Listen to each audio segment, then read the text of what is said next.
नमस्कार, आप live cities देख रहे हैं। आपके साथ मैं हूं वसीम खान। देखिए, तेजस्वी यादव, लालू प्रसाद यादव, राबड़ी देवी दिल्ली पहुंच चुके हैं और कुछ ही देरों के बाद राहुल गांधी से मुलाकात होगी। आप अपने फोन को चार्ज कर लीजिए। जो राष्ट्रीय जनता दल के सिंबल पर चुनाव लड़ना चाहते हैं, मोबाइल बंद बिल्कुल मत कीजिएगा। फोन घनघनाने वाला है। हमारे साथ फ्रेम में आपको वरिष्ठ पत्रकार रवि उपाध्याय सर दिख रहे होंगे। इनसे पूरी जानकारी लेंगे। रवि सर, क्या दिल्ली में जो सीटों का मसला है महागठबंधन के अंदर, वो आज सुलझ जाएगा?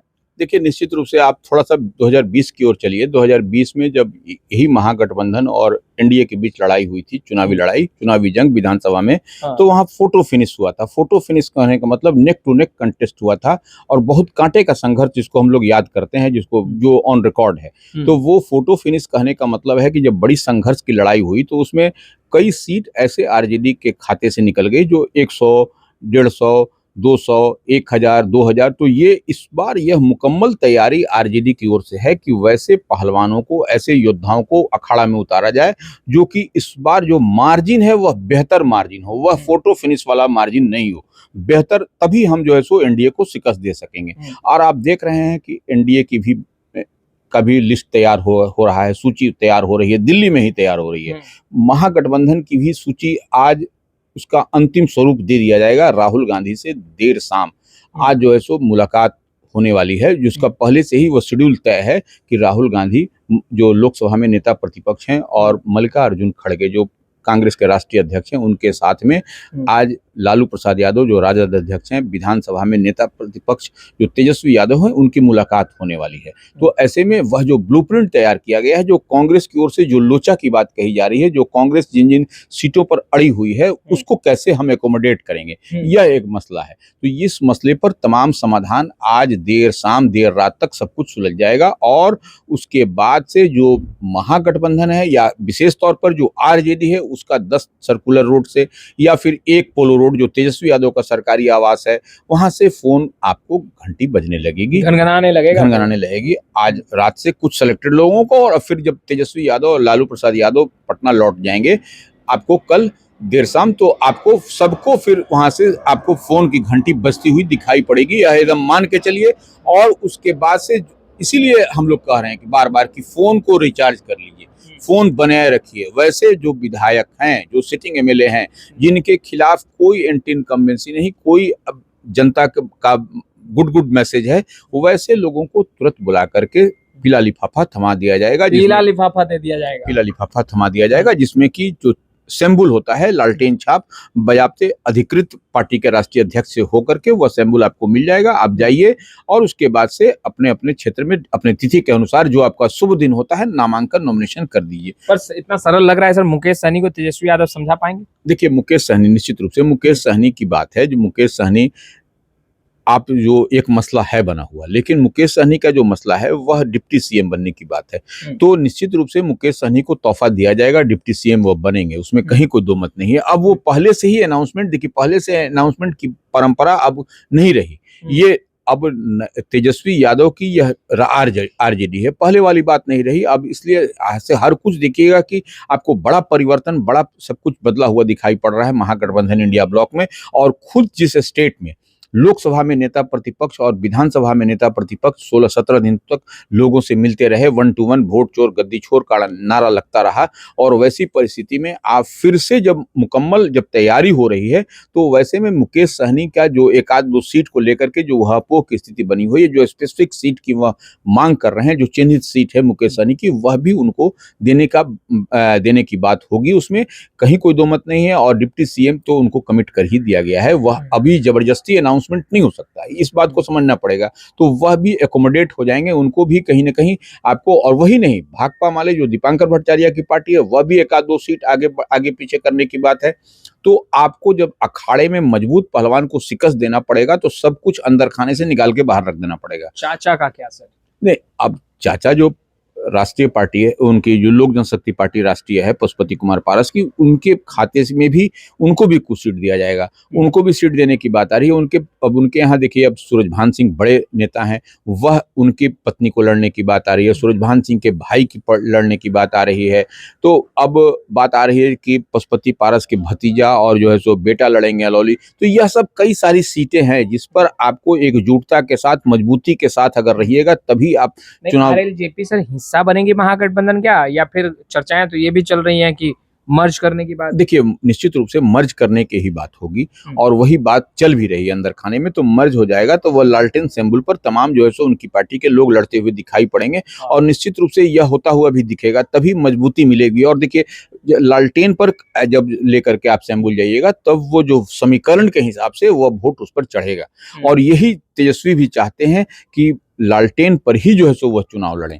लालटेन पर अगर यदि चुनाव लड़ेंगे तो निश्चित रूप से फिर विन विन सिचुएशन होगा। जिन जिन सीटों की हम बात कर रहे हैं वहां पर एकमुश्त इन ब्लॉक वोट आपको गिरेगा। तो निश्चित रूप से फिर महागठबंधन इंडिया ब्लॉक की सरकार बिहार में बनती हुई दिखाई पड़ेगी। जो फोटो फिनिश की हम बात कर रहे हैं, इस बार फोटो फिनिश नहीं, इस बार मजबूत और ज्यादा मार्जिन से जीत दर्ज करने की कवायद है। और निश्चित रूप से जो जितनी फर्स्ट फेज, प्रथम चरण की जो बात आ रही है, फर्स्ट फेज का ही पहले आपको सीटों का एलोकेशन हो जाएगा, सीट बंटवारा हो जाएगा। आपको वैसे विधायकों को फोन जाएगा कि जो बात कही जा रही है फर्स्ट फेज में जितनी भी सीट है उसमें आपको सब कुछ तय तमन्ना कर लिया जाएगा। और रेस्ट देन ये फर्स्ट फेज के बाद आपको सेकंड फेज की जब बात होगी तो वह भी कमोबेश खाका तैयार कर लिया जाएगा राहुल गांधी के साथ मिलकर के। और वह भी आपको 2 दिन के बाद, वह भी आपको 13 तारीख जो है, 13 तारीख को कल जो है सो अनाउंसमेंट हो जाएगा। आज देर रात वो सिग्नल भी कई लोगों को, कई विधायकों को मिलना शुरू हो जाएगा। तो वह 13 तारीख को तो अंतिम हो जाएगा, उसमें कहीं कोई दिक्कत नहीं है महागठबंधन। सीट शेयरिंग तो एक मसला है ही तेजस्वी यादव के लिए बना हुआ। दूसरी तरफ चाहे हम बात करें लालू राबड़ी आवास या फिर एक पोलो रोड या फिर राष्ट्रीय जनता दल के प्रदेश कार्यालय में जिस तरीके से टिकट लेने के लिए भीड़ उमड़ी है, आपको नहीं लग रहा है ये भी एक सरदर्द बना हुआ है तेजस्वी यादव के लिए? क्योंकि कौन खुश कौन नाराज ये भी देखना है, सभी को साथ लेके चलना है। नहीं, देखिए, तेजस्वी यादव के लिए कोई परेशानी नहीं है, ना आरजेडी के लिए, ना महागठबंधन के लिए, ना इंडिया ब्लॉक के लिए। ये समझ लीजिए, ये जो इनके चाहने वाले हैं महागठबंधन का, आप देखिए, आप तमाम तरह की पार्टियों का आप स्वयं घूम रहे हैं। आप देख लीजिए कि भारतीय जनता पार्टी कार्यालय के बाहर कितना भीड़ है। आप देख लीजिए तेजस्वी यादव के सरकारी आवास जो पोलो रोड में है वहां पर कितना भीड़ है। 10 नंबर लालू राबड़ी आवास के बाहर क्या भीड़ है। रात रात में पैदल चलने में भी लोगों को परेशानी हो रही है। लोग वहीं खा रहे हैं, बैठ रहे हैं और ये एयरपोर्ट तक लोग उनके पीछे पीछे दौड़ रहे हैं। तो ये एक तो उनकी फॉलोइंग से इतनी मजबूत है, इतने लोग चाहने वाले हैं। और देखिए, वक्त संशोधन विधेयक के बाद आपको एक चीज तो मान के चलिए कि जो ओवैसी की पार्टी चाह भी रही है वह भी नहीं कुछ आपको डेंट कर पाएगी। ओवैसी के सीट का मसला मतलब भी लोग समझना चाह रहे हैं कि वह क्यों खड़ा कर गठन करने की बात। देखिए, तीसरा मोर्चा तो निश्चित रूप से ओवैसी चाह रहे हैं और तीसरा मोर्चा के गठन से किसको लाभ होगा यह भी बिहार की जनता आवाम समझ रही है कि जब मौसम होता है चुनाव का तभी ओवैसी को बिहार याद पड़ता है। उससे पहले ओवैसी तो बिहार का दर्शन नहीं करना चाहते, बिहार में आना नहीं चाहते, नंबर 1। नंबर 2 बात, प्रशांत किशोर भी एक मोर्चा बना करके तैयार हैं। तो यह तीसरा मोर्चा नहीं, चौथा मोर्चा भी ओवैसी बनाने की कवायद में है।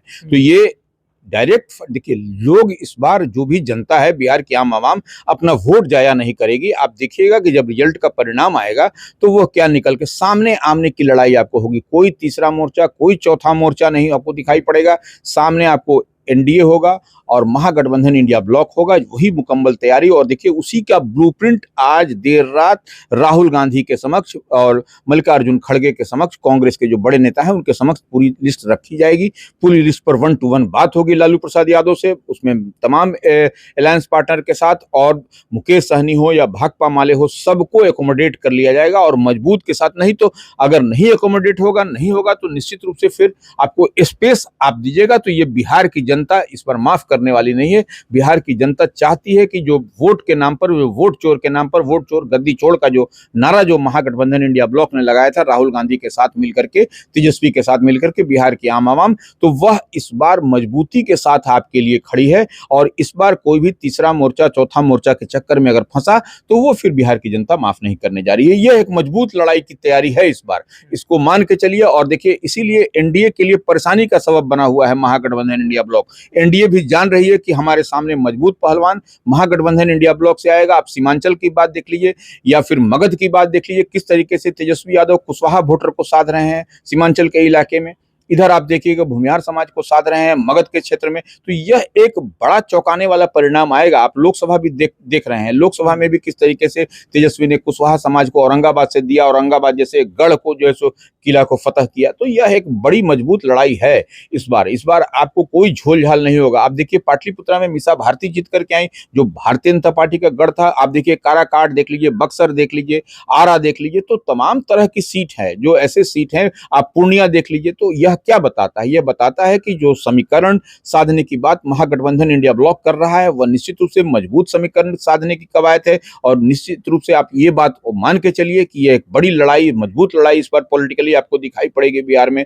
और कहीं ना कहीं जो शॉर्ट कर रहा था जो वोट महागठबंधन इंडिया ब्लॉक को, उसी को पाटने की कवायद में तेजस्वी यादव हैं। और कितना शॉर्ट किया था पिछली बार 2020 में 6%, 7%, तो उसी को तो ये साध रहे हैं। एमवाई समीकरण इनके साथ में इंटैक्ट है। रेस देन उसी 6-7% को साधेंगे। तो आप देख रहे हैं साधने की जो बात कही जा रही है, 12, 13, 14 भूमिहार समाज से उम्मीदवार दे रहा है महागठबंधन।